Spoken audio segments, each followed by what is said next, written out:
Hey everybody, Economic Ninja here. Hope you're doing well. I'm whispering because I know, no joke, snuck into this amazing ballroom in one of the oldest hotels in the country. They're setting up for something. They don't know I'm here. I actually crossed over the red tape kind of thing.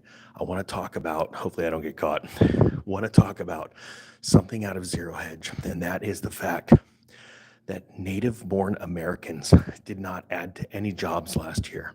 And this is very important because the illegals that are crossing over illegally, hence the word, the name, are taking up all the jobs. Now, why does this matter? Well, because our tax base comes from people in America, and the vitality and the workmanship and the effort that goes into our country, and then them bringing in salaries, and they go and spend money in the real economy. These are people that need to move around. We all need, none of us have only had one job, right? Most people like to move around. They like to move up. They need to move up in the world. And that means higher pay, better benefits, things like that. When that ceases to exist, and we are in a moment right now where our president is only saying, I'll sort of secure the border because I'm losing bad in the polls, it gets very, very scary. Now, check this story out. This is out of Zero Hedge. And while you're at it, why don't you guys all just try and guess what hotel I'm in? It's one of the oldest hotels in the country. Wall Street admits the biggest economic shocker. All jobs in the past year have gone to illegal aliens. It says for much of the past year, we have been pounding the table on two very simple facts. Not only has the U.S. labor market been appallingly weak, with most of the jobs gained in 2023 and meant to signal how strong the Biden recovery has been, but about to be revised away. At first, the Philly Fed and now Bloomberg both admit, but more shockingly, all the job growth in the past few years have gone to illegal aliens. We first pointed out more than a year ago, and since then we have routinely repeated again, and again. Yet, even though we made it abundantly clear that it was happening, it shows here going so far as to point out the specific immigration loopholes illegals were using to work in the U.S. for up to 5 years. Why have all the new jobs since 2018 gone to foreign-born workers, i.e., illegal immigrants? Because you can be an illegal immigrant in deportation proceedings and get authorization to work in the U.S. for up to 5 years. No questions asked. I believe that we are in a moment of time, a paralyzing moment of time, where people just came out of the pandemic. They wanted to live again. They started to spend money. We saw a ramp up in inflation, and people are dazed and confused. They have no idea which way's up, which way's down, left or right. They just want to be left alone. They just want to live. Some people see some big issues with our government. We need more people to understand how serious of a situation we're in right now with our government. Our judicial system has been absolutely weaponized. And this is very scary. Type 1 if you agree with that. So the question is, how do we combat this?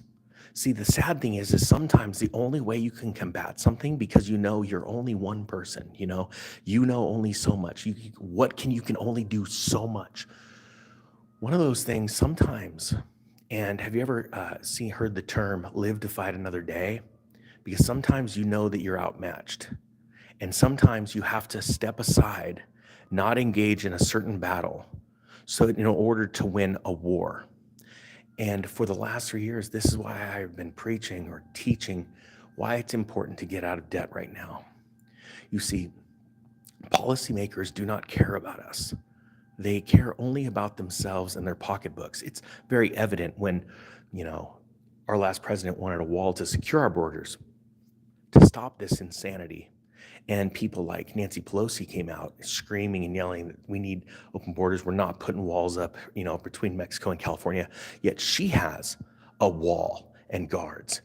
Yet ironically, look, and that's to stop the crazy people, like people that would come and attack them with hammers and hit them in the head with hammers. This is the world we live in. Our politicians do not care about us.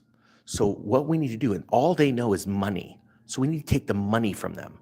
You need to learn how to start our own businesses and use legal tax loopholes to pay less taxes. We need to get out of debt and save some money so that when this all comes crashing down, and trust me, please understand this. And type 2 if you agree. When Trump gets in, they are going to pull the plug on the economy. And this is going to get very ugly because they know that most people will not understand what's going on, and they will blame the fact of who's coming in. A lot of people, and I spoke with some people yesterday, they don't want to talk about this stuff. They don't want to hear the bad things. Everyone goes quiet in a room. I probably offended some family the other day just talking about this next collapse that's well underway. But you know what the truth is? In 2001, when I was flipping homes and I was telling everyone, it's time to buy houses. Houses are going to explode in price. They said I was crazy. When I came to people telling them about Bitcoin when it was $500, you got to buy it. This is going to be amazing. They thought I was into a scam. You see, wherever we are in a cycle, an economic cycle, whether we've topped and we're about to crash down, or whether we are down low and we're about to rise up, the masses won't listen. And so this is my clarion call to all of you, because right now we are seeing jobs, and a lot of them Americans don't want working in the fields, working in fast food restaurants. I understand it. A lot of Americans go, I want more. I want to move up. I want to move higher. But the thing is, you can move really high. And I know a lot of people that make crazy money that are dead but broke. Type 3 if you agree and you know people like that. They are so leveraged. They look and appear to be rich just like they did in 2005, and then whack, it's gone. A tightening of the credit cycle comes in. Banks stop lending to certain people, and that's why I'm trying to prepare all of you right now. You don't have to buy some class. You don't got to read a bunch of books. You just got to get that logic inside of you. The plug is going to be pulled. Many Americans want to move up, but they don't know what to do once they've moved up. They don't know how to, if they don't know which way to go, they can't go up. They don't know how to pivot to something else in life and then go up. And we have to bring that kind of understanding and knowledge to everybody in this country. I want to thank every single one of you for sticking with me, because we are about to get into the heat of it. And I will not stop beating the warning drum. And I thank every single one of you from the bottom of my heart for supporting me, for supporting the channel. I can't thank you enough. Now, as anybody, this is not Coronado. I'm up here in Spokane, Washington. I'll bring it down a little bit, so keep guessing what hotel I'm in. My point being is that as the Federal Reserve keeps cranking down the economy, and they don't have to do a whole lot. They're just getting everyone perceiving that everything's fine. They're keeping rates higher for longer. The Treasury is now buying its own bonds back because nobody's here to buy them. The crash is here. There's no way else I can explain it. China doesn't want to buy our bonds. Japan's not buying our bonds. Yeah, sure, every month they buy just a little bit. It's nowhere near. The volume is not there to sustain this economy, the American United States economy. So the Treasury is out printing money to go and buy older bonds from institutions and banks that are collapsing to get them off their books, okay? This is absolute insanity. So as you see how crazy it is, you just position yourself to take advantage of this. And if you don't, and I'm going to tell you what, there's always one person that thinks they're super smart. Let's just point that person out ahead of time that would sit there and go, I can't believe you take advantage of everyone's downturn. To that person, I will say specifically, you are a total and utter moron. Because if you think for a second that I can stop the entire American public from running off of a cliff financially, well, I don't know what you're smoking. I don't want anything to do with it. Because the fact of the matter is, the more of us that get ready for this, I want you to take advantage of this collapse, not some greedy banker. And I'm not talking about the people that you see working for the bank. Most of them have no concept of how economic cycles work.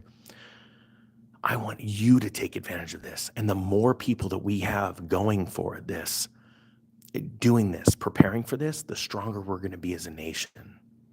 You know, you can't vote yourself prosperity, and one man can't change this world, this nation. It's a group of us. One man didn't stand up and turn around and just started America. It was people like you, people like me, that prepare, that get ready, and then fight. But we prepare right for the fight.